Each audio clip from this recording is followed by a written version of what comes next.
ବ୍ରହ୍ମାଣ୍ଡ ଭୂଗୋଳ 31 ଅଧ୍ୟାୟ। ଅର୍ଜୁନ ଉବାଚ। ଶ୍ରୀକୃଷ୍ଣ ପାଦେ ଦେଇ ମତି ପୁଣି ଅର୍ଜୁନ ପଚାରନ୍ତି, ଶୁଣ ହେ ପ୍ରଭୁ ଲକ୍ଷ୍ମୀପତି ଏ ଅର୍ଥ କହ ଫିଟୁ ଭ୍ରାନ୍ତି। କୋଟି ବ୍ରହ୍ମାଣ୍ଡେ ଏହି ମତେ ଯାହାର ଯେଉ ହୁଏ ନିତେ, ପବନ 10 ଦିଗେ ଗଲା ଯେମନ୍ତେ ଅଗ୍ନିରେ ମିଶିଲା।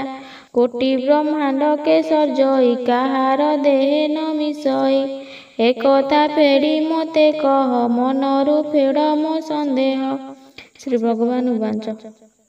କହନ୍ତି ପ୍ରଭୁ ଭଗବାନ ଅର୍ଜୁନ ଶୁଣ ତତ୍ତ୍ୱଜ୍ଞାନ, ମହାଶୂନ୍ୟଟି ଯାହା କହି ଅଗ୍ନିରୁ ରୂପ ସେ ଅଟଇ, ସେଠାରୁ ପବନ ଜନ୍ମଇ ବ୍ରହ୍ମାଣ୍ଡ ସର୍ବ ଘଟେ ଥାଇ।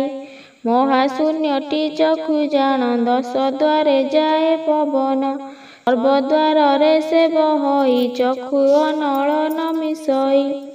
ଜ୍ୟୋତି ରୂପ ସେ ମହାଶୂନ୍ୟେ ତାଠାରୁ କୋଟି କୋଟି ଜନ୍ମେ, କୋଟି କୋଟି ଯେ ଜନ୍ମ ହୁଅନ୍ତି ପୁଣି ଅନଳେ ନ ମିଶନ୍ତି।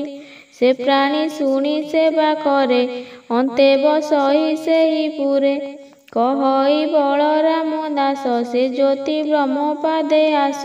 ଇତି ଶ୍ରୀ ବ୍ରହ୍ମାଣ୍ଡ ଭୂଗୋଳ ବର୍ଣ୍ଣନେ ହରି ଅର୍ଜୁନ ସମ୍ବାଦେ 31 ଅଧ୍ୟାୟ ସମାପ୍ତ।